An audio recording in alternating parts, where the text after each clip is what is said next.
Kamusta kayo? Ngayong araw, papunta kami sa Naga City sa Bicol Region para bisitahin si Kian, ang panganay na anak ng kuya ko. Nakasalukuyan nag-aaral sa Ateneo de Naga University. Maaga kaming nagising dahil kailangan umalis ni Kuya Chris para dumalo ng kanyang convention. Nag-check-in muna kami sa EDSA Shangri-La. Pero ang pinaka-exciting, ang buffet breakfast kinabukasan. Pumunta kami sa baba sa Heat Restaurant para kumain na ng breakfast. Ang Heat ay kilala sa kanilang open theater kitchens at world-class international cuisine. Matapos ang breakfast, gusto na ni Kaya mag-swimming. Pero ako, pumunta muna ako sa kwarto para magpahinga. Nung bumalik ako, tapos na sila. Pagbalik namin sa hotel room, naghihintay na lang kami kay Kuya Chris. Gusto niyang pumunta sa SM Mega Mall para maghanap ng Hamilton watch. Itong si Kuya Chris, fan na fan ng Hamilton. Meron na nga siyang binili nung nagpunta kami ng Japan, tapos pagdating dito, ito pa rin ang tinitignan. Alam niyo ba, ang Hamilton Khaki Field Murph ay kilala dahil sa pelikulang Interstellar, kung saan ginamit ito para magpadala ng mensahe sa pamamagitan ng Morse code.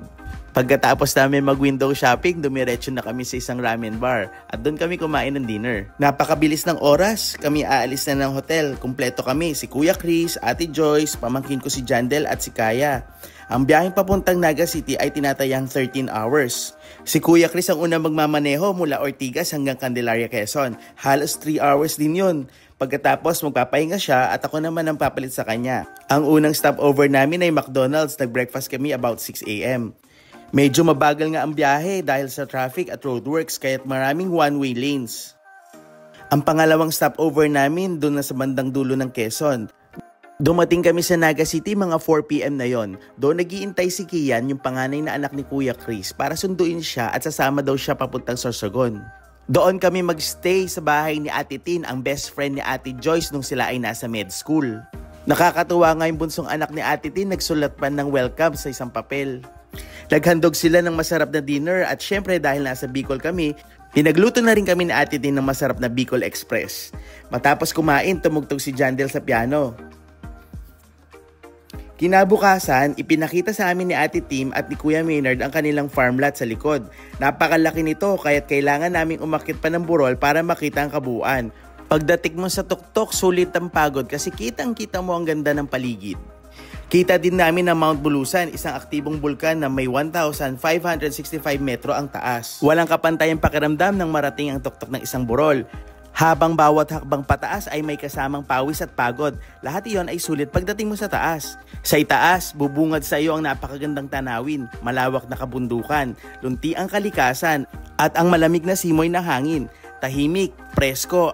Pagbaba namin, nag-shower kami agad at nag-almusal. Masarap ang lahat ng pagkain na hinanda nila, pati ang special na kape na pinrepare pa ni Kuya.